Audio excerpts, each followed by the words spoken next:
आई,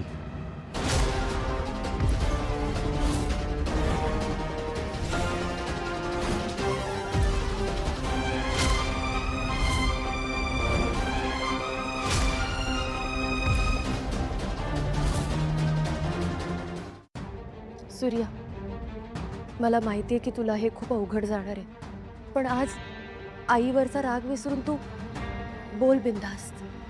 मी ठरवले मला काय बोलायचंय. काय चिरंजीव, कसा टाकलाय डाव? त्या सूर्याला नको तो विषय देऊन आधीच गारद केलंय आम्ही. आता शत्रू नावांना आपण विनंती करूया की त्यांनी त्यांची मन की बात जी आहे ती आपल्या समोर मांडावी.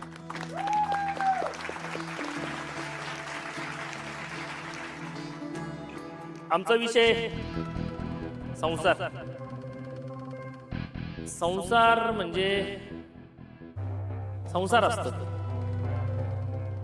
तुमचा आमचा सगळ्यांचा सारखाच की. सारखा काय सारखा? ही का वस्तू आहे व्हय? हं? अरे प्रत्येकाच्या बायका वेगळी असते, ती प्रत्येकाचा संसार वेगळा असतो. आता संसारात पुरुषाचं दुःख शेव असतं म्हणा. काय मंडळी? बोलू का मी? हा, हा. बसा. हो का? हा. संसाराच्या गाडीला 4 चाकं असतात. आम्ही तर 2 चाकाची ऐकली बाबा. कोण आहे रे? शांतवाद. मला बसलं बघतोय मी. कोणत्या जाऊ राजी? ऐ, ही निंबाळकरांच्या संसाराची गाडी आहे. त्यामुळे याला 4 चाकं. कळलं का? कुठं होतो आपण? संसार. तर काय आहे? 2 चाकं पुढं, 2 चाकं मागे. पुढची चाकं म्हणजे नवरा, हा, आणि मागची चाकं म्हणजे बायको. आहे का नाही? तर पुढच्या चाकाने सांगायचं आणि मागच्या चाकाने ऐकायचं नाही. त्यामुळं गाडी नीट चालती. आमचे डॅडी इथं एक संसार नीट करता येत नाही लोकांना. आमच्या डॅडींनी दोघींबरोबर संसार केला.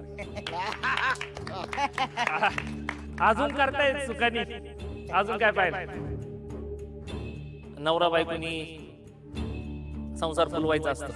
हा, आम्ही आणि आमची बायको, आम्ही दोघं पण आमचा संसार फुलवतोय. अजून काय पाहिजे? एवढं बोलून आम्ही आमचा संसार आटोपतो. आम्ही आमचं भाषण आटोपतो. आता सूर्यकांतराव बोलणार आहेत आई या विषयावर.